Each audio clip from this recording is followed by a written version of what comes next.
जब area related to circle की बात होती है तो सबसे ज़्यादा इस टाइप का क्वेश्चन हमारे पास बोर्ड एग्जाम में आता है। कुछ ऐसा खास नहीं है, लेकिन बस लैंग्वेज इसकी समझ ली तो सारा काम हो गया। हमसे कह रहा है कि the sum of radius of two circle, यानी कि दो सर्कल हैं, एक कोई छोटा सर्कल रहा हो, एक बड़ा रहा हो, इक्वल हो, हमें नहीं पता, लेकिन हमसे कह रहा है कि दोनों सर्कल की रेडियस का अगर हम लोग क्या करते हैं, सम का मतलब ऐड, अगर दोनों सर्कल की रेडियस को क्या कर दें, ऐड कर दें, तो ऐड करने पर कितना आता है, 7। ऐसा क्वेश्चन ने बोला। फिर उसके बाद क्या रहा है, and the difference of their circumference, अगर इन्हीं दोनों सर्कमफेरेंस को आपस में, डिफरेंस का मतलब होता है सब्ट्रैक्ट करवा दें। कह रहा था दो सर्कल है, पहले की रेडियस को मैंने कहा r1 और दूसरे की रेडियस को r2, कह रहा है दोनों का अगर सम करवाएं, यानी कि दोनों को क्या करवा दें, ऐड करवा दें, तो ऐड करवाने पर कितना आएगा, 7। और दोनों की सर्कमफेरेंस, यानी कि पहले की सर्कमफेरेंस हो जाएगी 2πr1, दूसरे की क्या हो जाएगी 2πr2, दोनों का डिफरेंस यानी कि क्या करवा दें, माइनस, तो माइनस करवाने पर कितना आ जाएगा, 8। तो हमसे कह रहा है find the circumferences of the circle, यानी कि दोनों सर्कल की सर्कमफेरेंसेस हमें क्या करनी है, फाइंड करनी है। तो हमने यहाँ पे कहा कि भाई पहले सर्कल की रेडियस को r1 मैंने बोला, दूसरे की को r2, दोनों का जो सम है वो कितना है, 7 मैंने कह दिया भाई इक्वेशन नंबर फर्स्ट, ठीक है ना। इसीलिए मैंने लीनियर सबसे पहले पढ़ा दी थी, क्योंकि हर जगह लीनियर की जरूरत पड़ती है। ठीक, अब क्या करेंगे, अब कह रहा था एंड डिफरेंस देयर सर्कमफेरेंस, तो भाई पहले सर्कल की सर्कमफेरेंस होगी 2πr1 माइनस 2πr2, और कितना दे रखा भाई, 8 दे। क्लियर, हमने देखा यहाँ भी 2π और यहाँ भी कितना है, तुरंत हमने क्या कॉमन लिया, 2π, तो हमारे पास क्या बचेगा, r1 माइनस, और इक्वल में कितना, 1, पाई की वैल्यू भी हमें पता है 22/7, 7 को उधर ट्रांसफर किया, ठीक है ना, और 22 और 2 को नीचे, तो हमने देखा r1 माइनस r2 इक्वल 8 × 7 हो गया, और यहाँ 22 और 2 में कितना हो गया, 22 × 2 कितना हो गया, 44, 4 से कैंसिल करते हैं, 4 11 जा 4। क्लियर, तो हमारे पास r1 माइनस r2 इक्वल कितना आ गया, 14/11, इक्वेशन। आगे बात सुन, फिर से वही काम जो हम लोग किसमें करते थे, लीनियर, क्या करेंगे, सॉल्व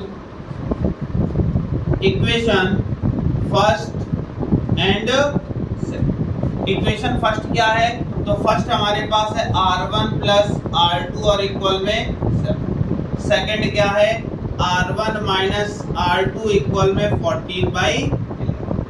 देखा दोनों डिफरेंट साइन है, तो हम लोग क्या करवा देंगे, r2 से r2 क्या हो गया, r1 तो हमने देखा 2r1, यहाँ कितना बचा, 7 प्लस 14/11, तो इसके नीचे 1 एलसीएम लिया, तो एलसीएम लेने पे हमने देखा 2r1 इक्वल एलसीएम हो जाएगा 7, यहाँ हो जाएगा 77 प्लस में कितना, 2 को इधर ट्रांसफर, तो r1 इक्वल, इन दोनों को प्लस करवा दिया, तो प्लस करवाने पर कितना हो गया, 91, ऐसा ही होगा, 4 और 11, 8 और 1 9, और ये नीचे आएगा तो 7 × 7 से भाई इसको कैंसिल कर दो, 7 1 जा 7 और 7 3 जा 21, तो रेडियस कितनी आ गई, 13/, इतनी बात समझ में आई कि नहीं।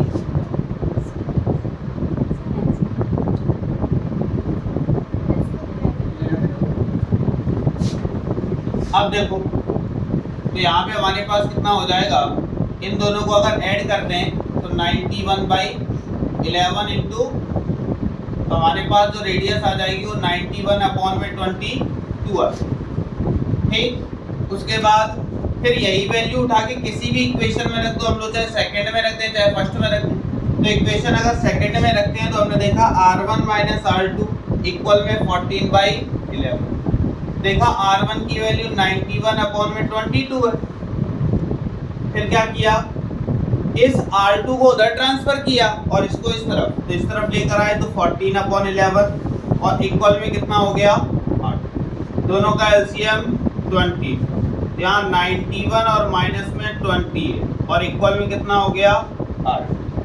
यहाँ कितना होगा भाई, तो हमने देखा 91 में से 28 अगर माइनस करें तो 11 में से 8 जाएगा, 3 बचा, यहाँ बचा 8, 8 में से 2 गया तो 22 और ये किसकी वैल्यू आ गई 8। हमें R1 या R2 नहीं चाहिए था, हमें क्या चाहिए था सरकमफेरेंसेस।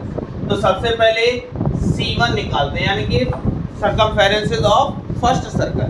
तो फर्स्ट C1 का मतलब हो जाएगा 2 पाई R1, तो यहाँ देखा 2 पाई की वैल्यू 22/7 और अगर R1 की बात करें तो कितना है 91/20।